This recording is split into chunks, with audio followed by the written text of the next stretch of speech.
আপনারা কখনো উপন্যাস পড়েছেন?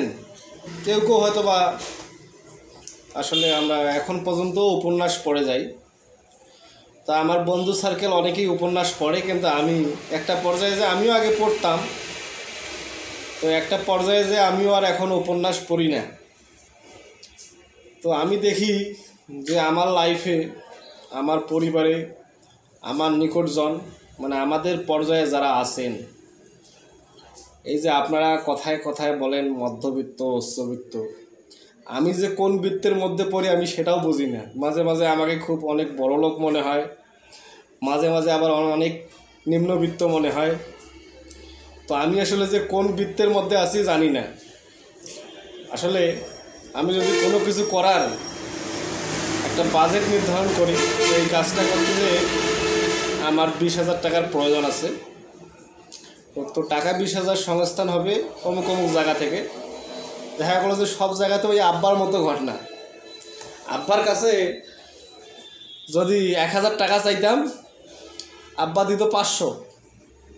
প্রথমে 300 থেকে শুরু করত। তো আমার লাইফে আসলে আব্বার প্রভাব, জানি না আপনাদের লাইফে কি অবস্থা, এখনকার ছাত্রছাত্রীদের কি অবস্থা জানি না, কিন্তু আমরা যারা ছোটোবেলায় ছিলাম, আমার কথা বলি, স্কুলে হোক, সেটা আপনার কাপড় চোপড় কেনাকাটা হোক, স্কুলে হোক অথবা কলেজে হোক, যে যেখানে হোক, তো বাসায় এসে যদি বলতাম যে অমুক কাজের জন্য 1,000 টাকা লাগবে, তো আব্বা কিন্তু প্রথমে 500 নিচ থেকে শুরু করত।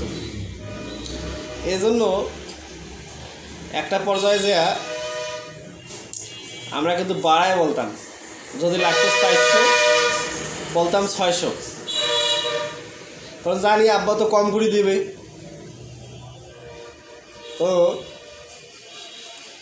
আমার লাইফটাও কিন্তু ওই আব্বার প্রভাব এখনও রয়ে গেছে। আমি যদি কখনো এস্টিমেট করি যে আমি অমুক অমুক জায়গা থেকে আমার 5,000 কি 10,000 টাকা আসবে, দেখা গেলো যে আসে টাকা, কিন্তু সেটা হয়তো বা 70%, 60% টার্গেট ফিল আপ হয়। তো এই জন্যই বললাম যে আমি কোন বৃত্তে, মধ্যবিত্তে না নিম্নবিত্তে, আমি নিজেও জানি না। তবে আমাকে আর এখন উপন্যাস পড়া লাগে না। আমার জীবন কাহিনী, জীবনের প্রতিটি ঘটনা, যেমন পারিবারিক দিক, নিজের শরীর, পরিবারের সদস্যর শরীর, বিভিন্ন কিছু দিক থেকে, তো আমাদের কষ্ট, দুঃখ, হাসি, কান্না, সুখ, বেদনা, এগুলো দেখলে মনে হয় যে এগুলোই একটা জীবন্ত উপন্যাস।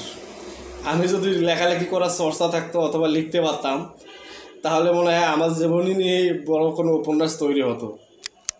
তো আমাদেরকে আর উপন্যাস পড়া লাগে না। তো যাই হোক, এই উপন্যাসের কথা মনে হইলো কেন, হঠাৎ করে বইয়ের দোকানের মধ্যে একটা উপন্যাস খুঁজে পেলাম, তো ভাবলাম যে এই উপন্যাস নিয়ে কয়েকটা কথা বলি। তো ভালো থাকবেন।